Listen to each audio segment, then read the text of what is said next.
क्योंकि अरविंद केजरीवाल जी ने झूठ सच बोलकर लोगों को वर्गलाया। बीजेपी इस तरह का फ्रॉड लोगों के साथ प्ले नहीं कर सकती, एक प्रिंसिपल के साथ जुड़ी हुई पार्टी है। अरविंद केजरीवाल जी का कोई स्टेक नहीं है, वो कुछ भी झूठ बोल सकते हैं। 2 कमरे के मकान में रहूंगा, फिर वो 100 करोड़ के शीश महल में रहता है, फिर कहता है मैं गाड़ी में घूमूंगा ऑल्टो में या वैगनार में, फिर वो 2.5 करोड़ रुपए की लैंड क्रूजर ले लेता है। दिल्ली के 3 जो वर्तमान सांसद हैं उनकी टिकट ही नहीं दी आपकी पार्टी ने, क्या कारण है? अब ये फैसला आपको और मेरे को नहीं करना, ना ये फैसला माइक पे होना है, ये पार्लियामेंट्री बोर्ड फैसला करता है। काश मैं और आप फैसला कर पाते फिर, और मैं और आप जवाब भी दे पाते इसका। दिल्ली में भाजपा का वो ग्राफ नहीं बन पाया जैसे उम्मीद थी। लोकसभा चुनाव में आपकी पार्टी जीतती है लेकिन विधानसभा में हार जाती है। हाँ ठीक बात है, विधानसभा के अंदर हम जो लोगों की हमसे उम्मीद थी नहीं उसमें परफॉर्म कर पाए, क्योंकि अरविंद केजरीवाल जी ने झूठ सच बोलकर लोगों को वर्गलाया। बीजेपी एक नेशनल पार्टी है, बीजेपी इस तरह का फ्रॉड लोगों के साथ प्ले नहीं कर सकती, एक प्रिंसिपल के साथ जुड़ी हुई पार्टी है। अरविंद केजरीवाल जी का कोई स्टेक नहीं है, वो कुछ भी झूठ बोल सकते हैं। वो आदमी है, वो झूठ बोलता है मैं सिक्योरिटी लूंगा, फिर ले लेता अगले दिन। फिर कहता मैं 2 कमरे के मकान में रहूंगा, फिर वो 100 करोड़ के शीश महल में रहता है। फिर कहता मैं गाड़ी में घूमूंगा ऑल्टो में या वैगनार में, फिर वो 2.5 करोड़ रुपए की लैंड क्रूजर ले लेता है। फिर वो कहता मैं परिवार में किसी को, एक परिवार में 1 को टिकट देनी है, पैसे मिलते हैं तो एक परिवार में 5 टिकटें दे देता है। फिर वो बोलता है जी हमारे लोग करप्शन में जो होंगे उनको टिकट नहीं मिलेगी, फिर खुद करप्शन में आ जाता है तो कह रहा मैं तो जेल में भी सीएम रहूंगा। इसलिए उनका कोई प्रिंसिपल नहीं है, वो कुछ भी झूठ बोल सकते हैं। बीजेपी एक प्रिंसिपल की पार्टी है, इसलिए हमारा ये चैलेंज जरूर है कि हमें एक बहुत बड़े झूठे के साथ लड़ना पड़ रहा है। ये हमारा चैलेंज दिल्ली में डेफिनेटली है। विपक्ष आरोप लगा रहा है कि सरकारी एजेंसियों का दुरुपयोग किया जा रहा है, मुख्यमंत्री को जेल में डाल दिया। भाई करप्शन करोगे तो जेल में तो जाना पड़ेगा। अब भाई सब करप्शन आप तो कर नहीं सकते, आप तो टीवी चैनल चलाते हो। तो करप्शन कौन कर सकता है? जिसके पास सत्ता हो।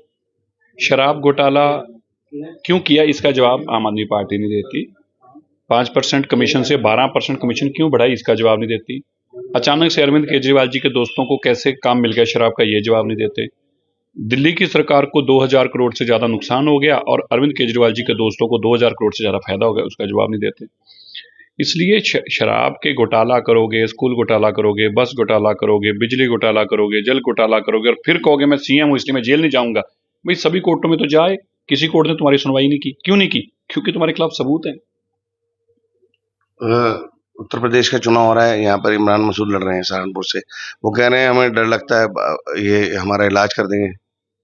तो डर तो लगना चाहिए। देखिए देश में कानून है, कानून से सबको डरना चाहिए। वो नहीं डरते थे, वो कहते थे हम मोदी की बोटी बोटी कर देंगे। तो पता चल गया कि नहीं, एक कानून है देश में। वो मुलायम सिंह जी के समय पे ही था कि बोटी बोटी भी बोलोगे कोई कुछ कहेगा नहीं। जिसका दिल करता था यहाँ पे गुंडागर्दी करता था, जमीन हथियाता था, कब्जा करता था, बेटियों बहुओं तक बुरा करते थे। अब कानून का डर लग रहा है तो अच्छी बात है। अगर हम सब लोग डर के रहेंगे, मैं भी आप भी, हमें कानून में बंधे रहना चाहिए और डर कर रहना चाहिए। ये जो एक बार बार एक मैसेज देनी शुरू की जाती है कि बीजेपी है वो मिनॉरिटी का खिलाफ नुकसान कर देगी, मुसलमानों को खिलाफ कर देगी, नुकसान कर देगी। देखिए ये केवल वो लोग प्रचार करते हैं जिन लोगों की राजनीति की दुकान बंद होती दिख रही है। वरना जब भारत के प्रधानमंत्री तय करते हैं कि आयुष्मान के तहत सबका इलाज होगा, तो उसमें मुसलमान भाई का भी होता है, हिंदू सिख मुसलमान ईसाई बौद्ध सबका होता है। जब ये प्रधानमंत्री तय करते हैं कि औरतों को बाहर खुले में शौच ना जाना पड़े, सब परिवारों के लिए शौचालय बनाए जाएंगे, तो उसमें हमारे मुसलमान हों या सिख हों, ईसाई हों, बौद्धियों को अंतर नहीं मिलता। जब किसान को 6000 रुपया किसान निधि का मिलता है तो उसमें ये नहीं देखा जाता कि मुसलमान कौन है, हिंदू कौन है। जब चूल्हा और गैस सिलेंडर मिलता है तो उसमें जात नहीं पूछी जाती। इसलिए ये जो लोग ये बात करते हैं, ये मुल्क बहुत सुंदर है, हिंदू मुसलमान बौद्ध ईसाई सबका है। भारतीय नागरिक सरबजीत की हत्या हुई थी पाकिस्तान की जेल में, जो उनका हत्या आरोपी था, आज उसकी हत्या होगी आमिर सरफराज की पाकिस्तान में। जी, आमिर सरफराज को आज उसका कत्ल हुआ। हमें इस बात की तसल्ली है कि सरबजीत एक बेकसूर आदमी को जानबूझकर फंसाया गया। जब वो सबूत उसके खिलाफ नहीं मिल पाए और उसके हक में सबूत मिल गया और वो आज़ाद होने वाला था जेल में से, तो उसको वहां कोर्ट पर जेल में मार दिया गया। हमें बहुत दुख है उसकी जान जाने का, लेकिन आज हमें इतनी तसल्ली है कि कम से कम उसको मारने वाले को भी भगवान ने सजा दी। 2019 में सहारनपुर की सीट हार गई थी भारतीय जनता पार्टी। आपके सिख समाज के काफी लोग हैं, सिख पंजाबी समाज के वोटर, तो आप आए हैं, तो क्या मैसेज देना चाहेंगे आप? यही कि इस बार जीते।